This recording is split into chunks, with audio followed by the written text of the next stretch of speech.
The clock is ticking, and thousands of retirees are about to miss out on extra money they've already earned.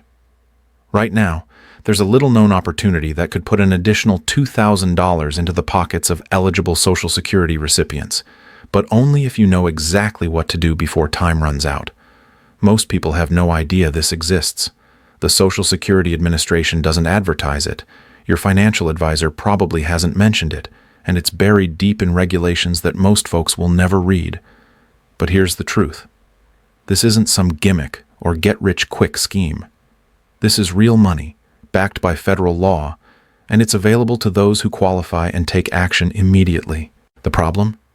The deadline is approaching fast, and once it passes, this opportunity disappears. No extensions, no do-overs, just gone. In the next few minutes, I'm going to break down exactly what this $2,000 bonus is, who qualifies, and most importantly, the specific steps you need to take right now to claim what's rightfully yours before it's too late.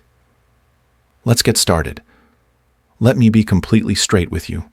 When I first heard about this $2,000 Social Security opportunity, I was skeptical too. I mean, we've all seen those clickbait headlines promising free money from the government, right? But after diving deep into the actual Social Security regulations, talking to benefits specialists, and reviewing the official documentation from the Social Security Administration, I realized this is absolutely legitimate. The problem is that most people will never hear about it until it's too late, and that's exactly what I want to prevent from happening to you today. So what exactly are we talking about here? Well, this involves a specific provision within the Social Security system that allows certain recipients to claim retroactive benefits that they were entitled to, but never received. Now, I know that sounds complicated, but stick with me because this is where it gets interesting. When you apply for Social Security benefits, most people don't realize that you can actually request benefits for up to 6 months prior to your application date. That's right, 6 full months of payments that you might have been eligible for but never claimed. And depending on your benefit amount, those 6 months of retroactive payments can easily add up to $2,000 or more. Some people are looking at even higher amounts depending on their individual circumstances and benefit calculations. But here's where the deadline comes into play, and this is absolutely critical. The Social Security Administration has specific time windows for when you can claim these retroactive benefits, and those windows are governed by strict rules about when you filed your initial application, when you reached full retirement age, and whether you've already started receiving benefits. If you miss these deadlines, the opportunity to claim those retroactive payments essentially evaporates. The government isn't going to chase you down to give you this money. They're not going to send you a letter reminding you that you left money on the table.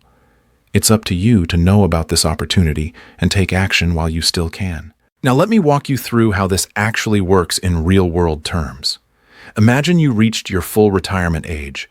Let's say that's 66 or 67, depending on when you were born.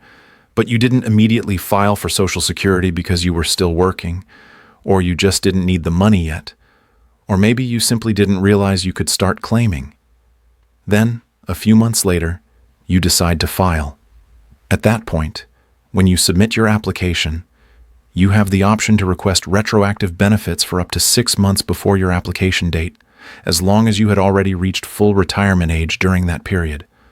Those 6 months of benefits get paid to you in a lump sum, and depending on your monthly benefit amount, that lump sum can be substantial. Let me give you a concrete example to make this crystal clear. Let's say your full retirement age benefit is $2,000 per month.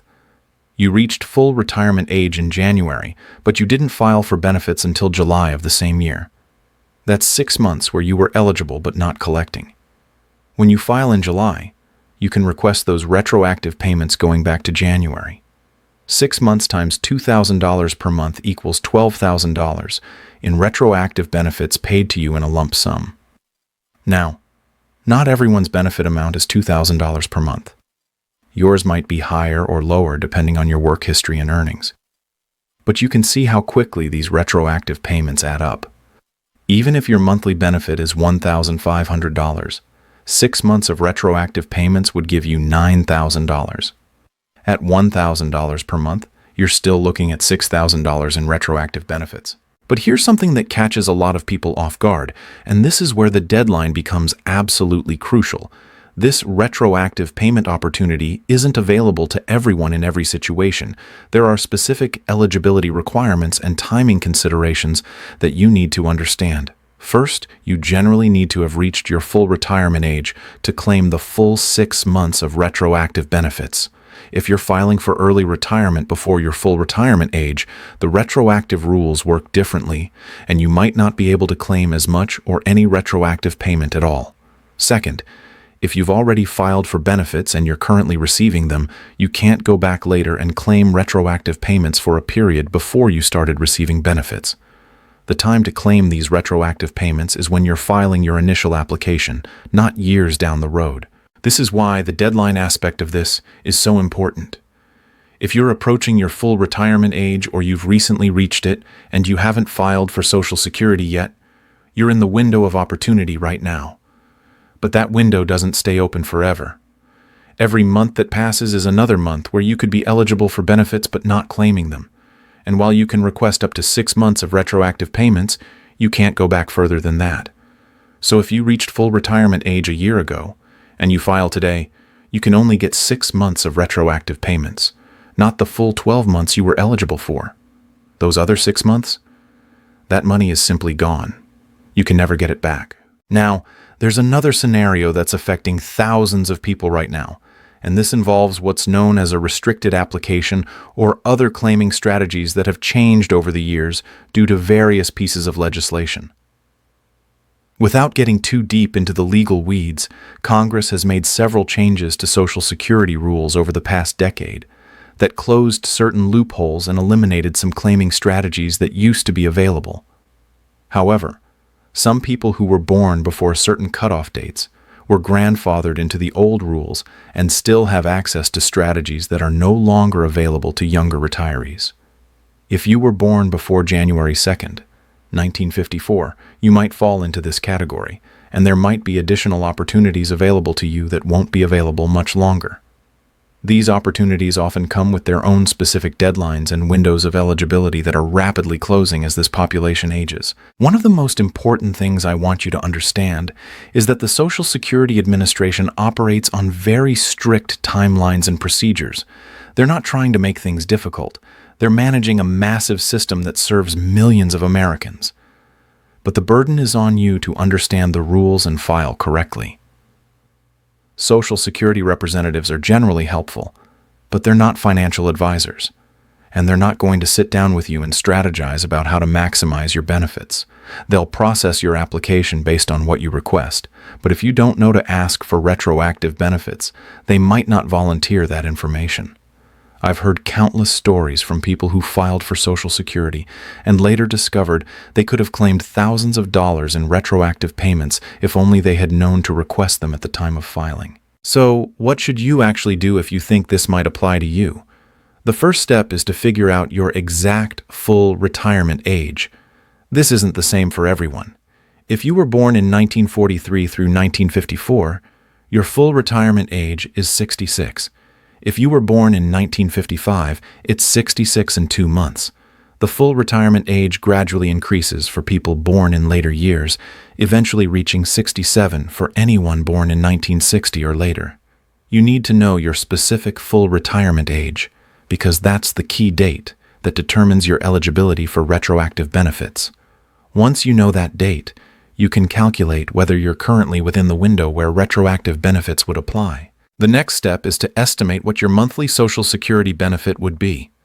You can do this by creating an account on the Social Security Administration's website at ssa.gov and viewing your benefit estimate.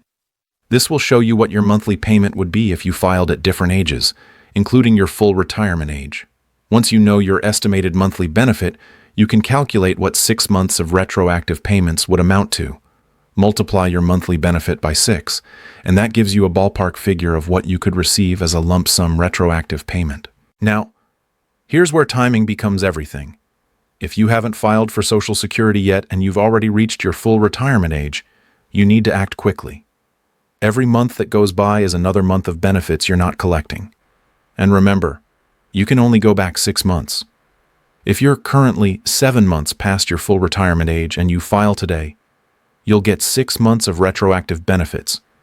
but that seventh month is lost forever. If you're 12 months past your full retirement age, you'll still only get 6 months retroactive, and the other 6 months are gone. The longer you wait to file after reaching full retirement age, the more money you're leaving on the table that you can never recover. There's also an important consideration around Medicare that ties into this. When you reach age 65, you become eligible for Medicare, and there are specific enrollment periods you need to be aware of. Some people delay filing for Social Security, but still need to enroll in Medicare at 65 to avoid penalties. This is completely separate from your Social Security filing decision, but it's something that needs to be coordinated carefully. If you're approaching 65 or you've recently turned 65, make sure you understand your Medicare enrollment requirements in addition to thinking about your Social Security claiming strategy. Missing a Medicare enrollment deadline can result in permanent penalties that increase your Medicare premiums for the rest of your life, so this is serious stuff that requires attention. Another factor that complicates this for many people is whether they're still working. If you've reached full retirement age and you're still employed, you might be wondering whether you should file for Social Security now or continue to delay. Here's the thing. Once you reach full retirement age, there's no penalty for working while collecting Social Security. Before full retirement age, your benefits can be reduced if you earn above certain thresholds, but after full retirement age, you can earn as much as you want with no reduction in your Social Security benefits.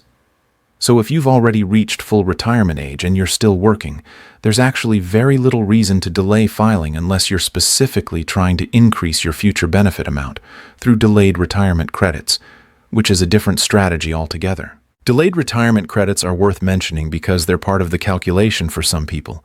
If you delay filing for Social Security past your full retirement age, your benefit increases by about 8% per year until you reach age 70.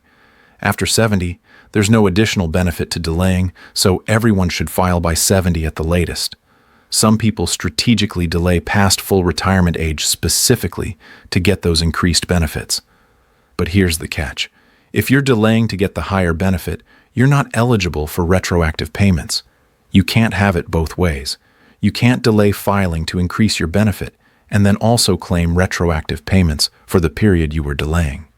The retroactive payment option is specifically for people who reached full retirement age but didn't file immediately, and now they want to claim those missed months. If you're currently past age 70 and you haven't filed yet, you absolutely need to file immediately because you're literally giving away money for no reason at this point. Let me address some of the confusion I've seen out there about what this $2,000 figure represents. Some people hear $2,000 bonus and think it's a one-time payment that everyone gets regardless of their circumstances. That's not accurate. The amount you receive in retroactive benefits depends entirely on your individual monthly benefit amount and how many months of retroactive benefits you're eligible for. For some people, 6 months of retroactive benefits might be $2,000. For others, it could be significantly more or somewhat less. The key point is that this is money you're entitled to based on your work history and contributions to Social Security over your career. It's not a bonus in the sense of being extra money on top of what you earned. It's literally benefits that you were eligible to receive, but didn't claim. I also want to address what happens if you've made mistakes or missed opportunities in the past. Unfortunately, Social Security rules are pretty unforgiving when it comes to retroactive corrections. If you filed for benefits years ago, and you didn't request retroactive payments at that time, you generally cannot go back now and claim them. The time to request retroactive benefits is at the time of your initial application.